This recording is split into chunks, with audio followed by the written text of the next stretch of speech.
Assalomu alaykum. Granger HG 300 avtomobilimiz. Emblemani 3 qilib yopishtirib qo'yibdi, lekin 3 объемli mashinamiz. Eksklyuziv. 2014-yil 227 ming kilometr yurgan. Yoqilg'i benzin. Narxi 5.200.000 won. Mashinamiz eshigi yopiq ekan. Shunga atrofini ko'rsatib o'tyapman. Mashinaning holati ideal holatda. Spoilerlar qo'yib, bagajga hamda lobovoy tepasiga spoilerlar qo'yib, chiroyli qilib, buyoqda bufer tagida ham almashtirib chiroyli qilib qo'yibdi. Mashina ideal holatda turibdi. Benzinli 3 объемli mashina minaman deganlarga mana Granger'da normal holatdagisi. Mashina vashi ideal ekan. Sinalar sovutadi, isitadi, avtoxod, avtoparkinglar mavjud.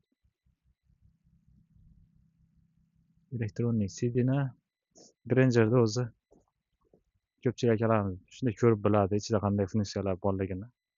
Black box, high-passlar hamma narsasi joyida, balon holatlari ham mana. Normalniy.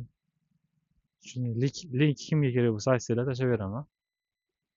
Texnik holati ham normalniy turibdi. Bunaqa kraskasi bor bir ikkita joyida, lekin bunaqa strashniy avariyasi yo'q. Atrofida unaqa urilgan, cho'qilangan joylari yo'q. Ideal holatdagi Granger HG 300 avtomobilimiz. Bu mashinamizning panoramasi ham bor ekan. Panorama tom.